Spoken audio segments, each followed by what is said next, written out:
नागपुरातील विद्यासाधना कॉन्व्हेंटमध्ये श्री छत्रपती शिवाजी महाराज यांची जयंती साजरी करण्यात आली। या निमित्ताने विविध कार्यक्रम घेण्यात आले। यावेळी प्राथमिक विभागाच्या विद्यार्थ्यांनी विविध प्रकारचे सादरीकरण केले। छत्रपती शिवाजी महाराजांचा जन्म, रायरेश्वरामध्ये घेतलेली शपथ यावर आधारित सादरीकरण करण्यात आलं। दरम्यान शिक्षकांनी एक पात्री प्रयोग पोवाडा सादर केले।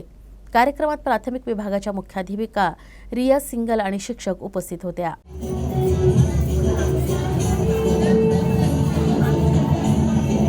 आता आमचे एकच ध्येय आहे, स्वराज्याची स्थापना।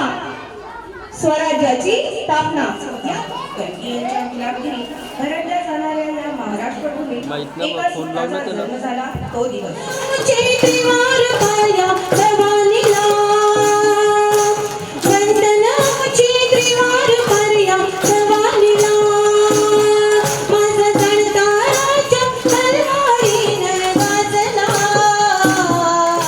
हा सोहळा पाहण्याचं भाग्य मला लाभलं। ह्यातच सर्व काही आलं आहे। आमचे टीचर विद्यासाधनाचे मनातून या प्रोग्रामसाठी खूपच तयारीत होते। तुम्ही बघितलं असेल किल्ल्याचा देखावा, जे डोअर आम्ही बनवले ते आमच्या प्रायमरीच्या सर्व टीचरनी खूब दिवसापासून मेहनत घेऊन या कार्यक्रमाची तैयारी केली है। यहाँ पे जिस तरह से हम लोग मेहनत करते हैं हर इवेंट को सामने लाने के लिए, उसी तरह से आज का ये छोटा सा प्रोग्राम है छत्रपति शिवाजी महाराज के ऊपर, जो कि 19 फरवरी 1630 को जिनका जन्म हुआ था।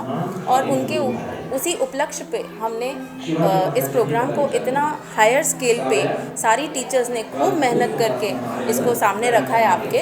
आज शिवाजी प्रत्येक घरात असणं हा गरजेचं आहे आणि त्यासाठी जिजामाता होणं हे आवश्यक आहे। शिवजयंती करायची म्हणून शिवबा आठवणं हे खरं तर मला पटत नाही आहे, पण आज मला असं वाटतं की शिवबाचे धडे हे प्रत्येक घरोघरी गिरवले गेले पाहिजे।